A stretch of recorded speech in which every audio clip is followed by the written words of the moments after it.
中日如果想改善关系，需要通过南韩吗？南韩有这个分量去调解这2个大国之间的纠纷吗？难呢。未必有。还有一件事，南韩会想，那我得到什么？我如果得不到东西，我干嘛去帮你们去调停？你们双方之间某种程度的对立，对我南韩可能是一件好事啊。你中国大陆少买日本的货品，给我多买一点，对不对？那你日本少买中国大陆货品，给我南韩多买一点啊。你们观光客最好彼此都不要去，都来我南韩。所以地缘政治有时候朋友跟敌人是很难区分。这个礼拜中日关系又有了新的变数首先，那几件事情合并在一起看，在东亚这边呢，北韩在4号上午7点50分左右，从平壤的附近向日本海发射了好几枚的弹道飞弹。之后，在6号这一天，中国大陆商务部正式宣布禁止包括稀土在内的所有军民两用物资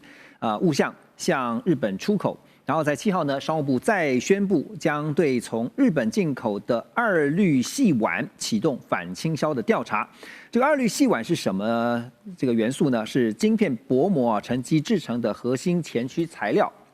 那中方强调呢，会启动这次反倾销调查的焦点就直接指向3大厂商：日本企业的信越化学、法商一空的日本子公司，还有三菱化学。好，那所以呢，对日方展开的经济报复，其实从高市早苗发表过争议性的言论之后，可以看到中国大陆的这个对应其实是一步一步的收紧，而且是一次又一次的精准式的打击那现在大家有一种形容是用点穴式的精准打击。不过看到高市除了相对来说这一阵子比较低调以外，有没有任何的因应方式呢？接下来。因应方式的话，我们先看一下中国大陆对日本的第一个是观光客可是这个观光客到底有没有效？我们看日方刚刚公布的一个数字因为中国大陆是在11月14日的时候，希望他们的国民不要去日本嘛，它是一个谨慎。但是日本刚公布的11月份总共去日本的是2025年11月份是56万2600人，比2024年11月多了。因为2024年11月是54万6333人，所以是增加了3.0%，这个是增加的。那另外一个的话，应该是12号12号的话，他们的船即将要去南鸟岛。南鸟岛那边的话，稀土大概我们全世界可以用几百年。12号的话会出港去开始开挖，这是第一个。那日方现在的话就是一个比较偏不焦虑的一种态度。为什么不焦虑的话，你从整个看下来，它过去已经有一个经验。那我们再用事实上的数字去做一个解释，因为我们会看到很多东西，但是我们是要看一下数字。数字的话，我们可以看到这是12月5号跟7号 NHK 的做一个调查，它的国民对高市早苗对这一个因应对中方的一个因应的话，20%加41%，这两个加起来是61%是赞成的觉得他做的不是很好的话是18加11只有29，所以61的话是赞成支持他的，所以他支持率非常高。第二个，我们还是要从市场的一个角度来看虽然说中方对日方祭出另外一个制裁，但是我们看到就是星期五的话就是应该是1月9号，日本的股市是往上涨的，日本股市没有往下跌，它的股票没有去松动的，反而是往上涨的。也就是说，虽然中方对日方祭出这么多的一个制裁，但是在国民它的一个支持率它是很高的，而且市场的话它是没有动的，没有动的话代表的话，它那个点穴式的话，可能会对某些企业会有影响。那即使是有影响的话，对整体来而言的话，并不会有太大的一种影响。老师觉得是冲击不大。就是说观光也好，包括像现在所寄出的这个稀土材料这些相关的这些制裁，不是制裁，就是说这些管制也好，或者说反倾销调查也好，影响不大。观光来讲的话，我们刚刚所说的，去年的11月，事实上是比2024年的11月是增加3.0%，所以中方的就是，但是我们从正面的角度去看，我们从正面角度，就是中国的观光客它变得比较现代化了。大人吵架归大人吵架，观光归观光，我认为就不要。我要问的意思是说，中方对于日方现在的做法，还会不会更加的收紧？而且还有哪几招会出呢？现在最担心的就是稀土已经是寄出来了，但是这个稀土寄出来已经是在日方事先已经我们讲沙盘推演过，已经推演过了。因为他们从2010年的时候已经有经验，所以他们会有去做一个累计。啊，这个累积就是我们会有一些库存。那这个库存还有一个东西就是说，稀土它上面没有名字，它只是说中国不可以直接出口到日方。并不是说日方不能够从别的地方去买，所以稀土的话，它是如果说可能1年、2年、3年一直持续下去的话，那影响会很大。那只是说，如果是大人的吵架，这口头吵架，半年、1年又说下来的话，这个的话倒是不会有很大的一个冲击。所以我们看到这个股市事实上它是往上涨，没有往下掉的。这市场的话是乐观去看待的。好，所以这个。接下来再来看哈，就是中日这样僵持不下，那会不会在4月份，也就是川习会的时候出现一个转机啊，或者是一个都有台阶下的可能？等一下我要特别请教一下几位老师。好，那现在看到中日关系，摆在眼前的事实是持续紧张，而且是不断的升高。中韩倒是呈现一个向好的格局啊，因为我们知道韩国总统李在明呢，他先访问中国大陆，再访问日本。7号，他结束了访问中国大陆的行程，回到国内之后呢，隔天主持会议时候指出，这次他访中为全面恢复韩中关系奠定坚实的基础，也为两国深化经济文化全方位的合作交流打下了稳定的基础哈。因为最关心的就是限韩令有没有可能来提前的取消，当然大陆方面也给了一个比较善意的回应。好，那李在明呢，接下来呢也会应日本的邀请，就是高扫描邀请他。那在13号呢，开始会对日本展开为期2天的访问，而这也将会是韩日两国领导人时隔2个半月再次的面对面。李在明要访问高市早苗的故乡是奈良县啊，出席韩日双方的首脑会谈。好，说到了中韩这次的元首会哈，其实有一张照片啊，大家应该印象深刻，就是韩国总统李在明还特别自拍 selfie 一下哈，然后呢后面是习近平。中国大陆国家主席习近平跟他的夫人哈，那2对夫妻呢在一起同框的画面。好，那所以呢，现在大家也在看的，委员你怎么看？李在明把握这次中韩正在紧张的这个时机哈，他站在韩国的立场，一定是想帮韩国争取对于韩国有利的一些利益哈。那中方又透过这次的中韩元首会，又希望达到什么样的目的，或者是放出什么样的信号呢？我是觉得对中国大陆来讲，能够改善跟南韩的关系是好的，啊，尤其当他跟日本、跟美国的关系，都有一点往下走的这个趋势，而且越来越明显的时候，那因为南韩毕竟它的半导体的产业还是非常强，啊，那南韩当然也需要中国大陆，因为中国大陆真的很需要南韩的一些的半导体的产品，对，啊，然后双方又那么近，啊，所以而且对南韩来讲还有一点。跟中国大陆关系啊，某种程度不是只有为了经贸利益而已，因为它可以牵制北韩，这一点非常重要。那现在要讲的就是说，那这个南韩想不想在中日之间扮演折冲的角色啊？我认为是第一个要看中国大陆跟日本有没有意愿。那你看高市早苗到现在为止，他民意支持度从去年10月到现在都70%以上，所以自民党现在认为这是很好的。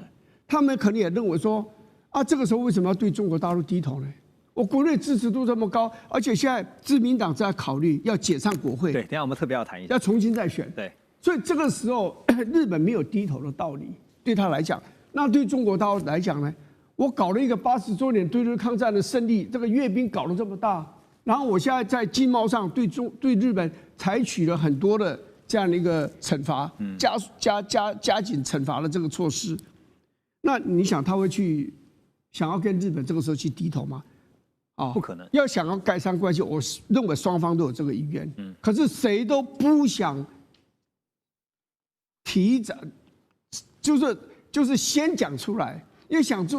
讲出来说啊，我希望跟日本改善关系，或我愿意跟中国大陆改善关系，那就显然你气势就低了嘛。而且前面做的都白费了。那你要考虑到国内的反弹哦。对啊，你北京。在这个外交对日本的外交上，你表现那么强硬，突然间说你要改善跟日本的关系，我看中国大陆你自己本身这个车子要怎么刹车？那对高市早苗也是一样。因为高市早苗他现在是一个非常右倾的这样一个政府，对中国大陆要去低头的话，他可能认为是一种一种耻辱啊。对。那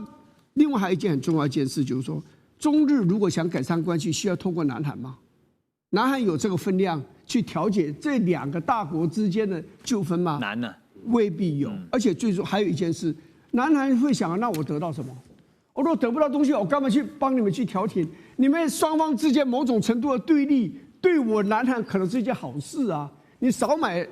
你中国大陆少买日本的货品，给我多买一点，对不对？那你日本少买中国大陆货品，给我南韩多买一点啊。你们观光客最好彼此都不要去，都来我南韩。所以地缘政治哦，有时候朋友跟敌人是很难区分在。而且委员还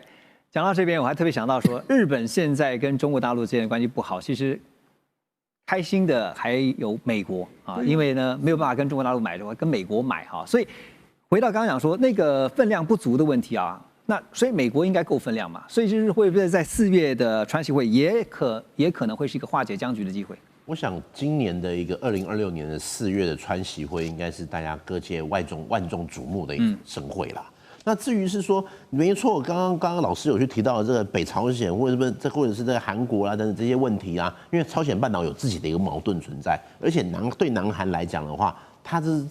日本巴不得他们的中日关系更紧张一点，可是对美国来说就不一样，因为其实我们要看就是美日关系跟这个日韩关系是不一样的。对于日本来讲的话，日本的一些军事国防的或者是外交的政策，基本上跟美国是密切合作在一起的。所以其实今天来看的话，但是川习的见面是不是可以去让中日的关系会有一些春暖花开？我觉得还是去回归到美国本身的大战略。如果今天就川普来说，如果在去年12月发布的 NSS 这一份报告可以去代表美国的一个世界战略观的话，那我会认为中日关系即便好也不会太好，可能不会像现在一样这么样的一个剑拔弩张。但是你说要恢复到过去这么好的一个状况，我觉得是很难的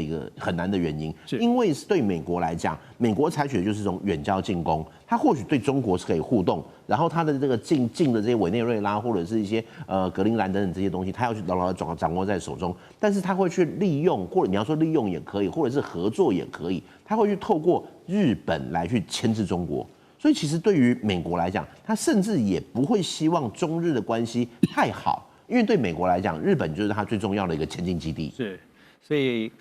刚刚我就突然想到 timing 还没出现哈，但是对于高市早苗来讲，现在有一个很好的 timing， 就是呢，刚才委员点到的要来改选国会这件事情啊。日本读卖新闻也报道说呢，高市早苗更在研议啊，考虑在23号国会一开始呢就宣布解散众议院来进行改选。那画面当中我们看到自民党呢目前在众议院拥有199个席次，和维新会合计的话呢，勉强达到过半所需要的233席。但对于高市早苗来说，他当然希望自民党是独大，就是在国会是过半数的，不然现在钳制于这个维新党，其实有膈应哈。蔡老师，你了解日本的政局啊，所以您觉得，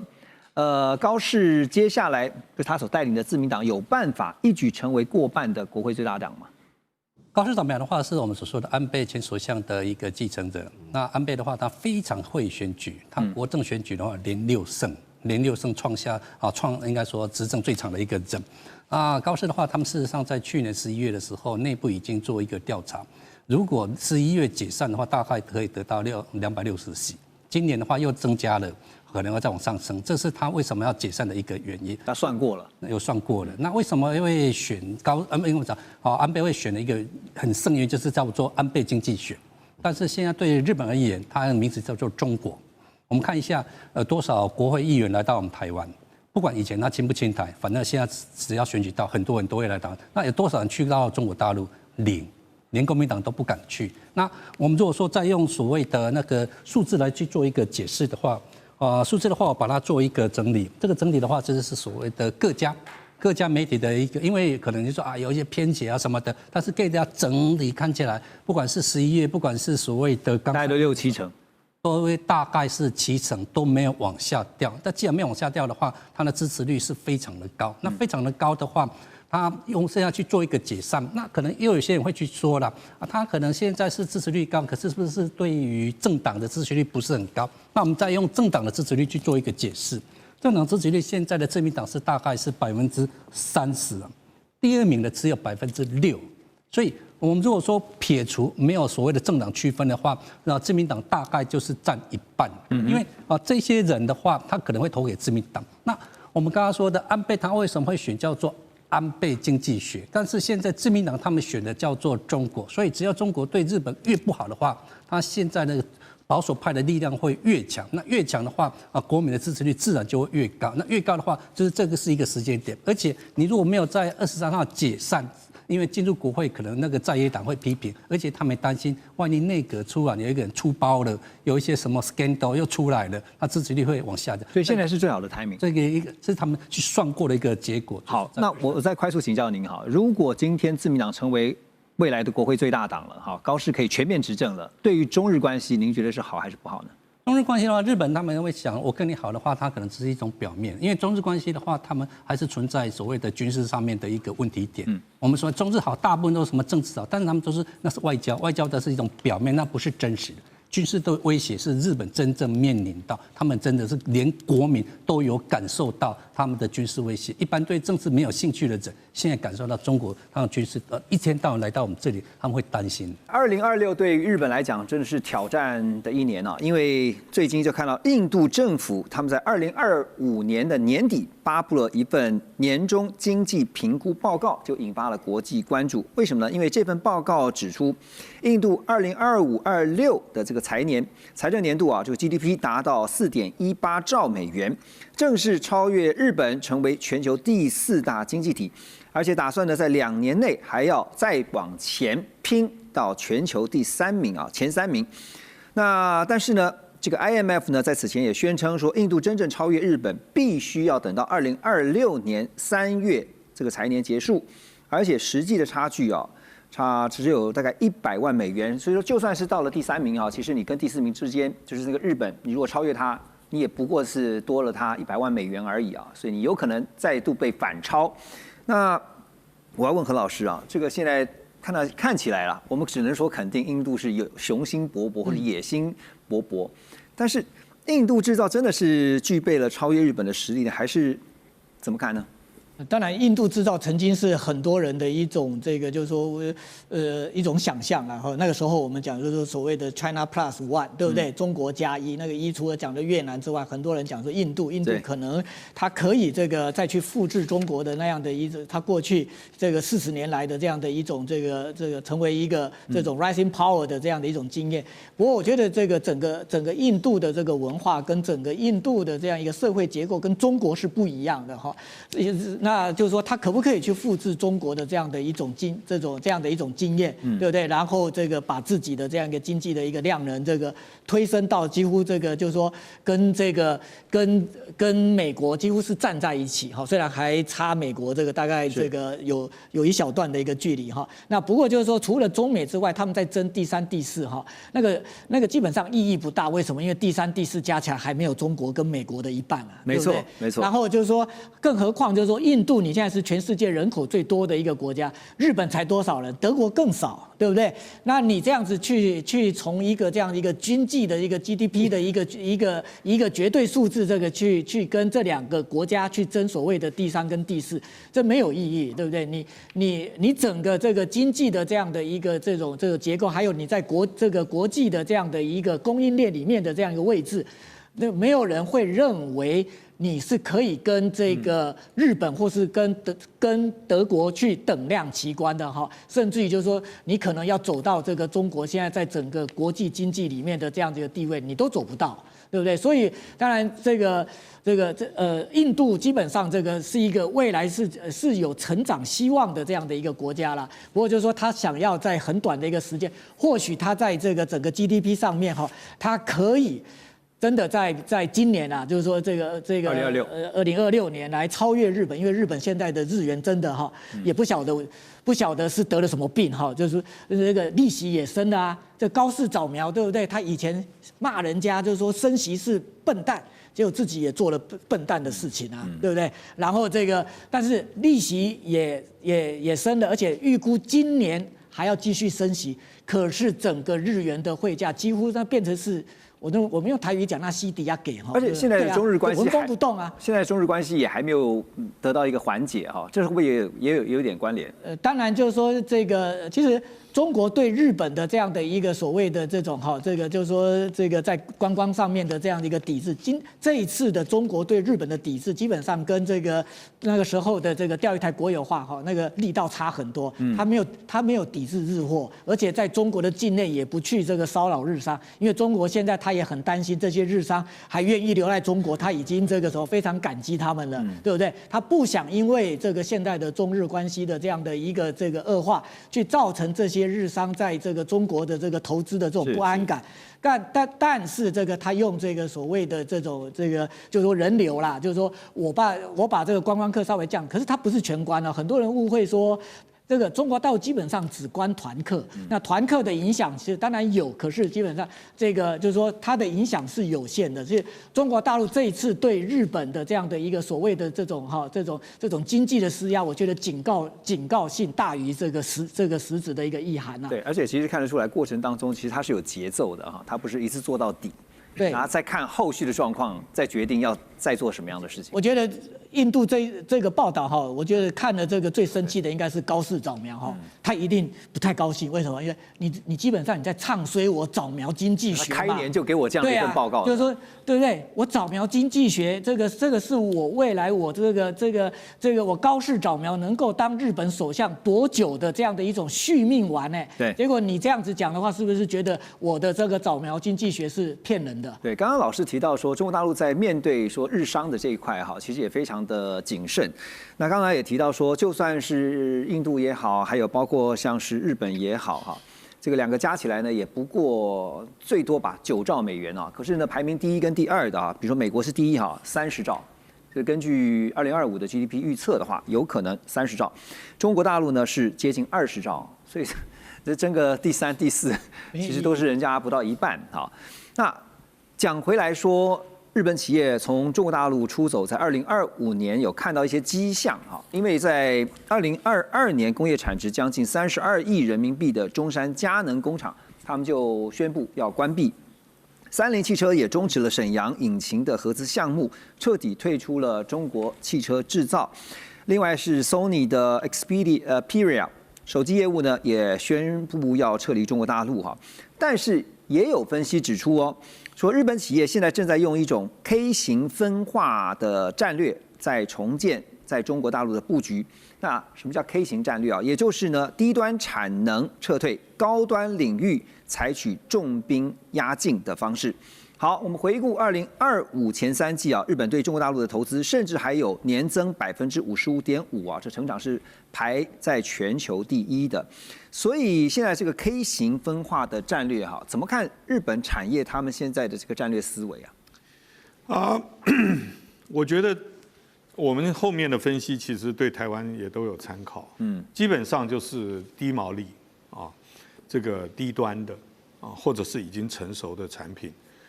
这几种都是在中国大陆在地会逐步爬上来的竞争力。对，换句话说，它获利变得更少。那所以在中国制造的方面，在日本来讲，所谓 Made in China 的部分，它的竞争、它的获利都在降低。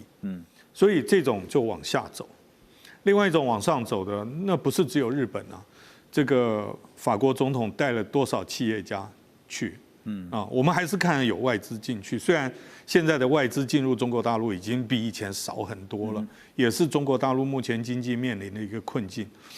还有人想要跟我打赌，就是川普4月去的时候，会有多少美国大老板跟着川普一起去抢单？那他们抢的是 K 线往上走的部分，往上走的部分就是中国研发、中国技术、中国软体工程师的总数，以及中国的勤奋。所以以前是勤奋的劳动力，现在是勤奋的研发力。那么这些还是可以补足其他外国或外资的部分。那么这个 K 型线的发展，其实我觉得在某种程度上面不难理解嘛。那台湾似乎也是慢慢会走这一块， ，日本会选择这样走，还有一个外部因素，就是所谓的降低风险，对地缘经济是这些综合的考量，所以基本上它不是所谓的出走的话是 decoupling， 就是但是日本走的是 de-risking， 就是去风险化。对，其实我们常常听到说，产业的嗅觉永远比政府要敏锐哈，就是先一步的看到整个市场未来的前景哈。所以这个日本是如此，那韩国呢？我们来看一下哈，在这个临近日本的韩国哈，因为整体来看，2026无疑还是全球各国要拼经济的一年啊，因为经济还是最重要的。到2025 12月26号为止啊。根据报道是，韩国股市呢在2025年呢大涨超过72%，远远超过日经指数的27%。然后呢，台湾的这边呢加权指数是24%，中国上证指数18%，那美国标普500呢是17%，NASDAQ 是23%。简单来讲就是。韩国股市是勇夺全球主要股市的获利冠军，而路透社也分析啊，这跟南韩目前主政的李在明是很有关系。刚才何老师也特别提到了，1月4号李在明就要访问中国大陆，那中国大陆国家主席习近平呢，以国事访问的规格来接待李在明，而且现在又看到了中日因为这个台湾有事这样的一个言论呢，关系紧张。所以也认为说，北京有意要借此来强化跟南韩的双边关系。那预料呢，双方也将会讨论到南韩的核潜艇啦、两岸问题啊，还有调节中日的问题啊。另外也会讨论中韩自由贸易协定第2阶段的谈判，还有稀土供应链相关合作等经济的议题。南韩外语大学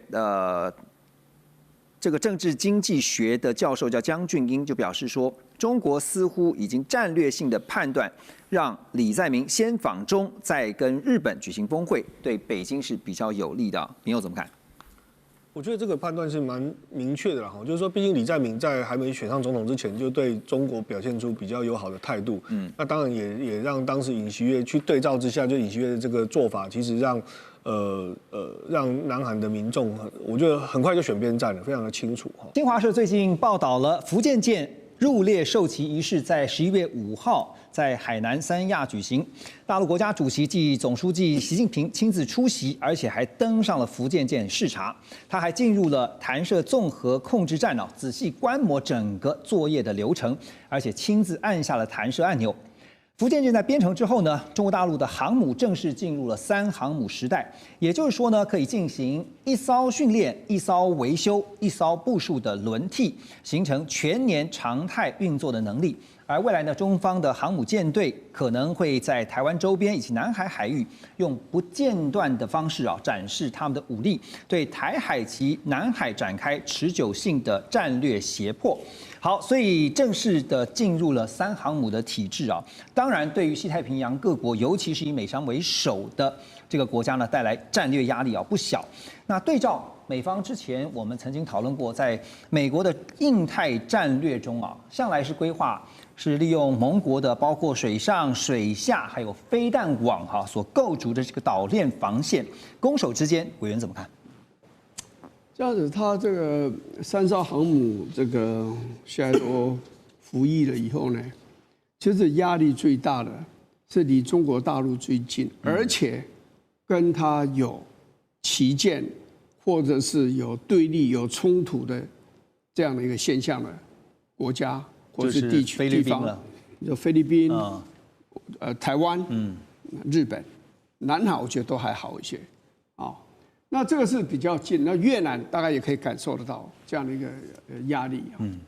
那其他的国家大概就是比较有的是一种所谓炮舰外交啦，就是你看有航空母舰跟没有航空母舰就差很多，因为航空母舰出来不是只有1艘母舰，对，它是整个战斗群。先不讲它甲板上的各种的这种战机、舰载机，它还有驱逐舰，还有这个巡防舰水下还有潜舰，所以这是一个很大的兵力的移动。所以呢，即使那些跟中国大陆之间没有冲突的这个现象的国家但是他们都会感受到这种压力。所以所谓的炮舰外交，不是真的去打你，用航空母舰、用炮舰去打你，而是让你感受到我的存在。所以航空母舰是最容易提醒那个其他的国家说，这个航空母舰的拥有者它就在你的旁边，你的感觉会怎么样？譬如说，它如果到澳洲的外海停在那个地方，澳洲的感受就会变得非常压力很大、强烈这样子啊。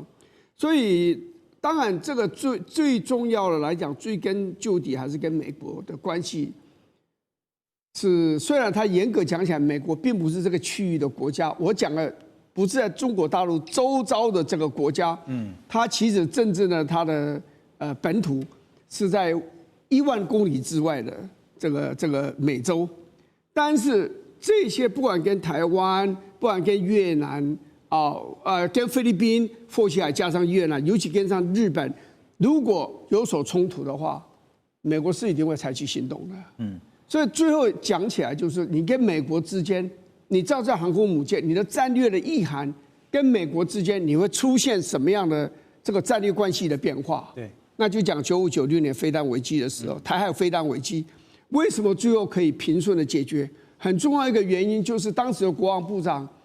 Perry 建议说，你派一个航空母舰战斗群到台海来，克林顿决定派2个，所以就在这附近就摆了2个航空母舰战斗群，这个危机就结束了。所以中国大陆受到刺激，从那以后他就加速要造航空母舰，那现在造出来了。所以等于说，下一次如果台海或是南海或是日本这一带如果发生了军事上的对立的现象，尤其是冲突的话，你美国航空母舰来不来？以前如果中国大陆没有航空母舰，尤其没有3艘航空母舰，美国来的意愿可能会比较强，他采取主动打击手段的可能性也会比较强。对，现在人家也有3个航空母舰战斗群的时候，你美国应该还是会来，但是你来的时候，你可能姿态就没有办法过分的强硬，而且可能要来更多。对。而且你的外交可能要跟军事的手段要同时进行，因为你担心这2强之间海上打完就打核战了，所以他们会有所顾忌。所以航母的确是一个非常有利的外交跟军事的一种手段。而且就海军来讲，海上战力等于说是提升了一个量级哈。原先你可能银量级对于这个重量级，但现在呢，我重量级对你的重量级。不过在西太平洋这边呢 ，Russ 怎么看哈？因为结合双方的航母战力，还有在这几年其实有一个分析说，所谓的主场优势哈，中国大陆在西太平洋，在特别靠近不管是台海也好，往北的东海，甚至往南的南海，其实有它的主场优势啊。在综合现在提到的航母战力，那美国这边进来，2方的比较，你怎么看？目前还有过去从2战之后，西太平洋主要国家还是美国了。那将来几年真的会有变化吗？我觉得，虽然2个国家，中国跟美国会有这个竞赛了，在西太平洋谁的实力比较大，但是不管是日本、南韩、台湾、菲律宾这些国家都支持美国维持它的地位了。那美国也会愿意，虽然很多人认为川普是不愿意啊，但是到目前为止，川普也是非常支持提升国防预算，他也是非常支持美国在造船的能力，投资，还有跟南韩、日本等等国家合作。那这个海军投资啊，造船投资不是为了中东或欧洲那边。我们知道，是为了在美国在西太平洋能有足够的部署了。所以美国跟中国有这个竞赛，美国不会放弃了，这是事实。而且我相信，不管是川普的接班人，美国不会放弃了，美国会继续。那你觉得未来美国在战略的部署上面会增加航母的数量吗？因为现在在西太这边的话，大概就是乔治华盛顿号是常态性的部署。那未来会增加航母的数量来抗衡，就是因为现在3航母的现在就是至少有1艘是常年在戒备的。这个的确有难度。为什么？我常常说美国总统过去不管是小布希、奥巴马、川普、拜登、川普2.0，一直说美国会把这个 focus 焦点会放在亚太地区啊，结果是没有，真的是离不开中东了。连最近几年了，美国不管是拜登或川普认为可以在太平洋增加部署，后来发生以哈冲突，立刻就调航母到地区战争啊，美国还是会把航母调到那边去。但是很明显，美国的长期规划是这个资源要把焦点放在亚太地区。那这个会不会等同美国会增加航母啊？这个难了，因为航母的投资是非常非常庞大的。没错。那所以这个目前是完好，但是至少美国是希望现有的航母多几个是可以长期部署在西太平洋这边。对，就算这个数目没有办法增加，起码可以联合。像最近看到这几年不是也是在谈跟日本方面的合作嘛，以类航母或者轻航母的方式来作为搭配使用哈。那说到这个部分呢，我们讲到航母啊 ，CNN 还特别做了一个分析，他们说呢，虽然福建舰采用的是电磁弹射系统哈，对标的是美军最新的福特号级航母，那让这个战机呢提高远程打击能力，但是 CNN 说呢。舰载机的起降效率这个大陆的航母呢只有尼米兹级航母的60%。另外呢，福建舰呢仍然以传统燃料推进，需要定期的靠港或者是从海上来补给油料。而针对中方海军战力的提升川普先前也宣布嘛，他说要跟韩国来合作，在费城一家造船厂建核潜舰那外界现在也预料，也估计说，韩国生产的第一艘核动力潜舰渴望在2030年代的中后期下水。好，现在 CNN 提出了福建舰的2个短板，那委员怎么看呢？这个有人说是酸葡萄心理啦，但也有人说，他点出了至少中国大陆航母必须加强的部分。我觉得他讲的对我来讲是有说服力的，因为他的意思就是说，美国的潜舰你那个舰载机下降的那个位置，跟你的那个航道的这个主航道的那个中心是有9度的偏差，就是隔开9度。那你现在福建舰只有隔开6度，也就是说，你的这个舰载机下降的区域，跟那个我们就用主跑道这样讲了，上面的2个核磁的弹射器太接近，所以呢，你会彼此会牵制，对不对？所以你的舰载机起飞的速度会变慢，对，次数会变少，否则就会相撞，对不对？一个要回来，一个要弹射出去，两者就会相碰那避免相碰的话呢，那美国因为它隔开了9度，所以呢是很有安全距离的。你飞你的，我飞我下降我的，你起飞然后我下降，好像干扰的情形会少很多，风险低，对，所以这个我是觉得，这种讲法，我到目前为止没有看到人家可以反驳，所以应该是一个，只是中国大陆很可能下一艘航母就立刻修正，他就把它调整了。对，第二个就是所谓的燃料这些问题，核子动力这个航母，当然你会腾下很多的空间，因为你这个核子反应炉比你要装满油才能够出去，那个差很多嘛，空间的使用就差很多了嘛，所以的确是个问题。但是呢，下一艘听说中共要出来的这个航母就是核子动力的，对，所以我们都不知道。如果是的话，那就当然它的这个整个的怎么讲，就是载重的能力会加强很多，可以装更多的弹药，可以装更多的舰载机这样子。对，至于说这个韩国要造核潜舰，我不是很清楚，这个核潜舰是帮美国造还是帮韩国自己造？我不知道，因为到目前为止帮美国造，对，所以我认为这是正确的。因为石破茂先生很多年以前，他这样当首相刚下来，我在东京跟几个朋友跟他相遇的时候，他第一个问题就问我，他说我们日本就是想要核子动力的潜舰，我说那是不可能的事情啊，那是澳洲正在讲这个事情，那是不可能的事情。到目前为止，我们讲到这个所谓的族群种族的问题，美国是把澳洲当作自己人，你日本就不是自己人嘛？日本应该看起来是没机会的，但对，所以日本没有机会，韩国也不会有机会。可是有一个问题陆老师，您怎么看就是说韩国造船这个当然能力是优于美国所以当然才会找南韩来合作嘛。可是呢，把这个造船的地点拉回到刚刚讲说费城，这个不在韩国制造，反而舍近求远啊，到美国。当然，一方面是把制造业拉回美国，这是一个原因；第二个是防止技术的机密外泄，还有其他原因吗？您觉得？当初李在明跟川普碰面的时候，李在明本来只是想说，我那个动力潜舰呢，你美国是不是提供我核燃料，让我就变成核潜舰？他当初是这样想法，就没有想到川普呢，他直接在他的 Truth Social 里面直接就说，我们要在费城建造一艘这个核潜舰，由韩国的韩华海洋来做一个制造，他就自己突然这样宣布。那李在明他们一听，那更好啊。但是现在就像你讲的，的确，第一，川普当然有他的算盘跟考量。第一，他可以强化美国的造船的能力。第二，这个厂房啊，因为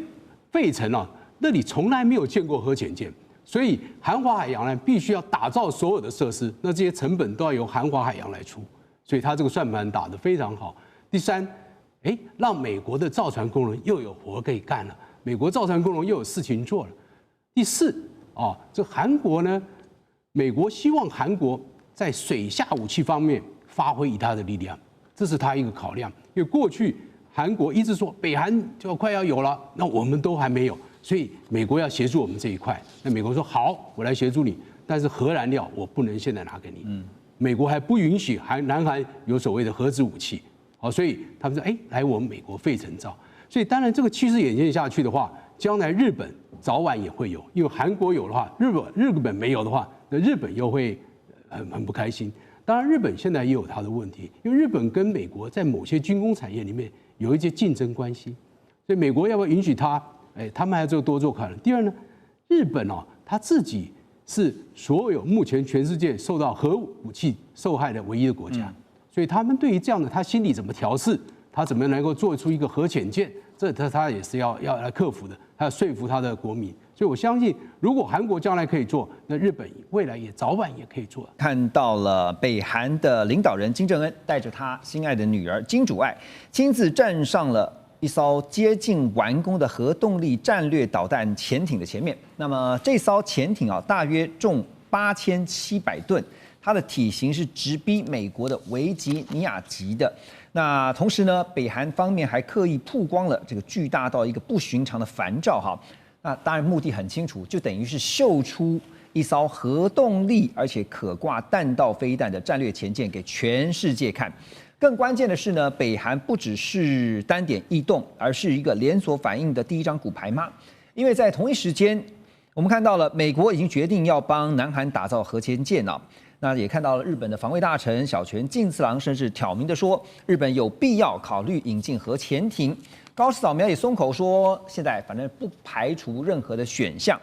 东北亚3个方向同时朝向核动力潜舰的俱乐部，未来这个东北亚会不会因为核武化的升级而显得更加的紧张呢？北韩他们展示的这个核潜舰最快在3年内，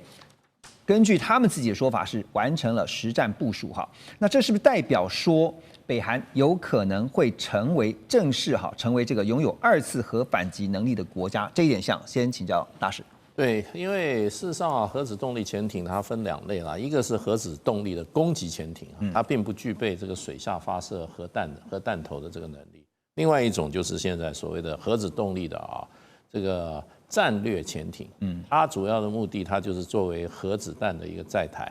然后在上面发射在水下发射这个载核弹头的飞弹。像中国大陆的096，它基本上就是这样子的，它就是在这个东风3号，就是叫这个巨浪3，那这都是核弹头的。那所以这个目前这个报道看起来它是走的是核动力的战略潜艇，战略核潜艇它就是上面有这个可以发射核弹的这个从水底下发射核弹头的这个导弹的这样子的一个能力。那这就变成它就具备所谓第2级的能力了，因为这个水下的载具基本上就是说，等第1级都打完的时候，第二级再出发。那因为北韩事实上它的核能力，它有陆基的发射能力，它有什么大浦洞1号、2号这些飞弹，它可以打15000公里，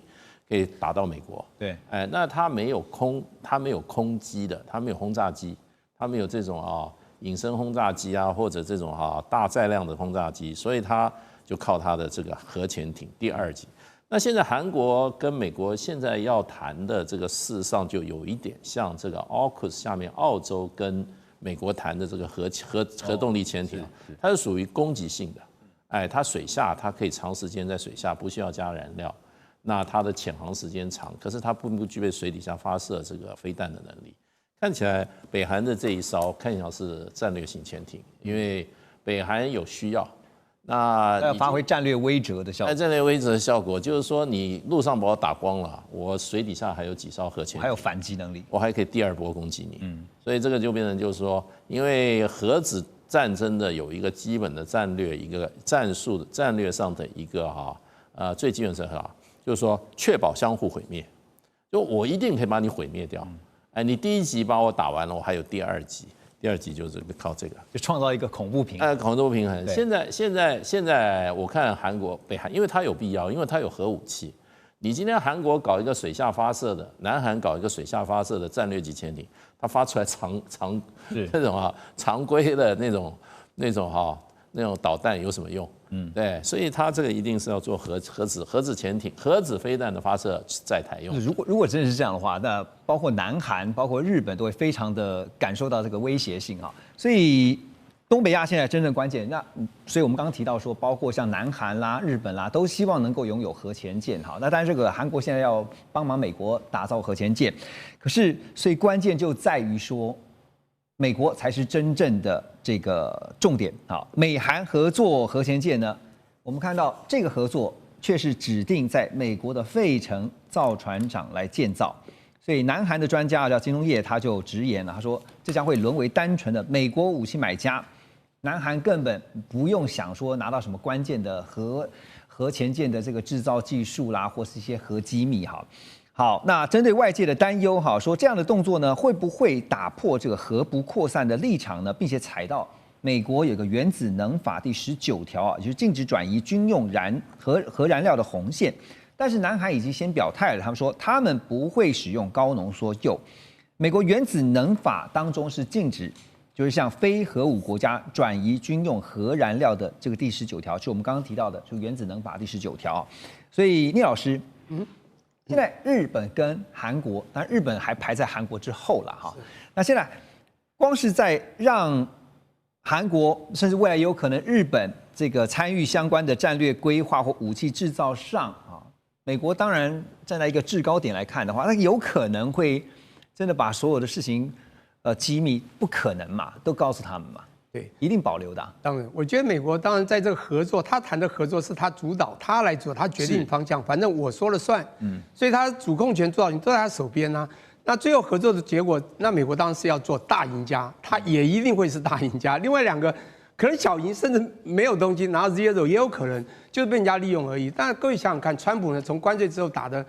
主要目的是什么？他用这个关税威胁叫大家来拼凑我回来做一个美国的制造业机器人。你刚刚讲制造业强国，那是1940年代，那时候美国民主兵工厂。现在呢，空洞化，刚刚讲产业空洞化到极端。那他当然每一个地方他要的东西要回来的不一样，欧洲要有欧洲的，有没有？除了他要钱，当全球拿提款机之外，最主要是他这个机器人，我要手要脚，你要给我。比如他知道韩国最少还有17%的制造船的能力，那日本还有13%，但韩国为先。而你知道，他的最大敌手啊，中国已经有6-7成的制造能力，他都吓到了，才会讲说，这为什么我们以前制造这么强，中国可以1天制造一个船，我们1年制造不出一个，他非常需要南韩过来，这就是他当时在关税谈到，除了几千亿拿过来之外，最主要的制造业就这一块。可是我不然说，当然我也知道，我在那边生活那么久，从纽约、费城这个 DC Delaware 一直沿路常去嘛，那旁边还有一个叫Baltimore，就是这个 Inner Harbor 嘛，就是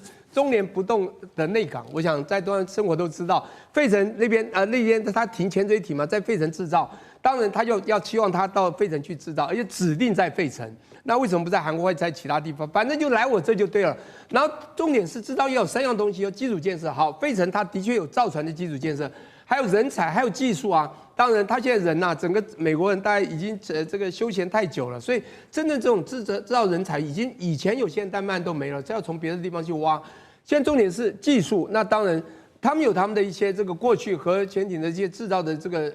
很不错的一些设计的这一端，可是真的技术端，那技术制造能力还是要靠韩国。对，因为韩国的制造，你就像台积电，你觉得你今天有 EDA 有这种什么授权，制造还是要在台积电，还是要在台湾一样的道理。但是他就非常聪明，他就是把你拿，就跟台积电挖到美国一样。可是我觉得韩国现在面临到的大挑战是台积电因为很稳，还可以分台湾有那边有。如果这个跟这个，我觉得了，南韩如果跟美国真的合下去，我觉得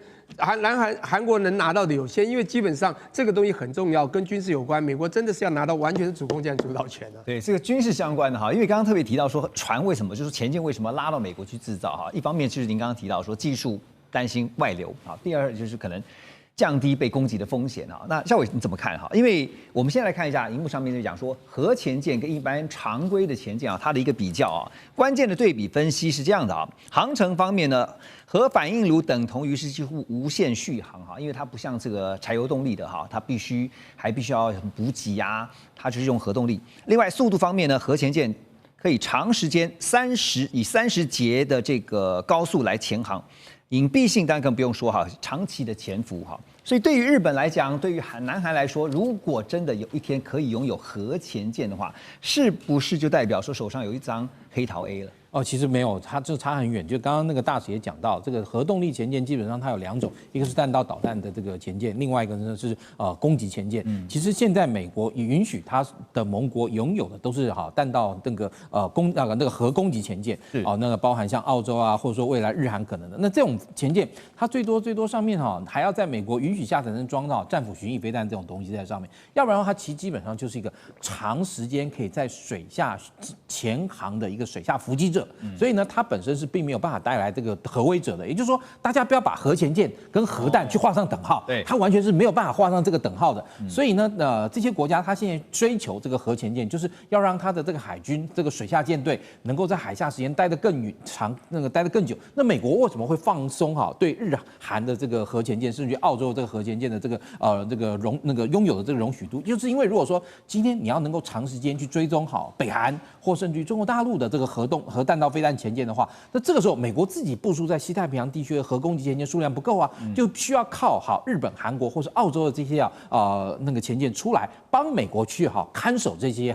重要的这个航道，让中国大陆的核动力那个弹道飞弹潜舰不会溜进去，溜到可以攻击美国这个位置。所以美国它在这个地方上面其实是极度控制的非常精准的，也就是说这些国家完全不用想到说拥有了核潜舰就等于有美国这种弹道飞弹攻击，那是完全不相称的。就你说这个北韩它现在非常聪明，但你说它有核3位一体，它现在有核2位。第一，它有地对地的这个弹道飞弹，射程很长，15000公里。另外，它把它装到它现在我们看到它这次新展示的这个核动力潜舰上，它有水。